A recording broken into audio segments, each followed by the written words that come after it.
দাবিতে বিকল্প শক্তি সমাবেশ গড়ে তুলি। একসাথে বাম গণতান্ত্রিক জোটে আছি আমরা।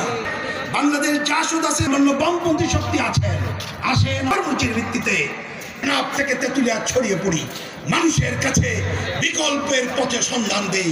আজকের এই সমাবেশ থেকে সেই আহ্বানও জানাতে চাই। ওই সাম্প্রদায়িক এবং স্বাধীনতা বিরোধী শক্তিবাদে অন্য যারা আছেন, এই স্বৈরাচার যাতে ফিরে না আসতে পারে, যেন অরাজনৈতিক শক্তি অন্য কারোর মদকে ক্ষমতায় দীর্ঘায়িত না করতে পারে। ভোটের যতটুকু প্রয়োজন নির্বাচন করে যাতে ভোটের মধ্যে যেতে পারি। আমরা যার জায়গা থেকে আন্দোলন করি, রাজপথ আমাদের ঠিকানা বলে দেবে। কোনোভাবেই আমরা গণভোটান্বিত হতে দিতে পারি না। অতএব অনির্বাচিত সরকার ক্ষমতা দীর্ঘায়িত করবে, সেইটাও আমরা চাই না। 15ই জানুয়ারিতে দয়া করে সংস্কারের নামে কি করতে চান পরিষ্কার করে বলেন।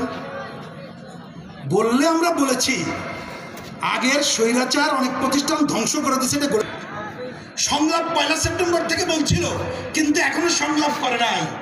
আশা করব আমাদের সাথেও কথা বলেন, আন্দোলনকারী শক্তির সাথে কথা বলেন, কথা বলে যতটুকু ঐক্যমত্য করা যায় কাজ শুরু করেন। কি কি করবেন বলেন। কিন্তু জরুরি কাজ হলো আর এক মুহূর্ত দেরি না করে 15ই জানুয়ারির মধ্যে নির্বাচনের সূচিত তারিখ ঘোষণা করেন। তাদের নিরাপদ বাসস্থান হিসাবে আমরা করে তুলব। কমিউনিস্টরা এক্ষেত্রে কোনো ছাড় দেবে না।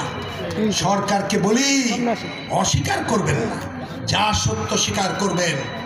একটা ঘটনার পরে আমরা গিয়েছিলাম স্বরাষ্ট্র উপদেষ্টার কাছে, ওনাকে ধন্যবাদ জানাই। উনি অস্বীকার করেন নাই, উনি দায়িত্ব পালন করেছেন। সবাই দায়িত্ব পালন করবে, এটাই আমাদের পরামর্শ। আমাদের বক্তব্য পরিষ্কার, অনেক কাজ করছেন। জুলাই আগস্ট হত্যাকাণ্ডের বিচার এবং ক্ষতিগ্রস্তদের পুনর্বাসনের দৃশ্যমান কাজ নাই কেন, এটি আমরা চাই। অন্তর্বর্তীকালীন সরকার এই কাজগুলো দ্রুততার সাথে করবেন, এই আহ্বান জানাতে চাই। আমি কথা আর না বাড়িয়ে বলতে চাই, আমাদের দাবি, এই দাবির সাথে শ্রমজীবী মেহনতি মানুষের দাবি আদায়ের জন্যে আমরা এই সমাবেশ থেকে ঘোষণা করছি, আগামী 10ই জানুয়ারি থেকে আমরা বিভিন্ন রাজনৈতিক দল, সংগঠন, ব্যক্তিবর্গের সাথে মত বিনিময় করব, ঐক্য গড়ে তোলার সুনির্দিষ্ট পদক্ষেপ গ্রহণ করব।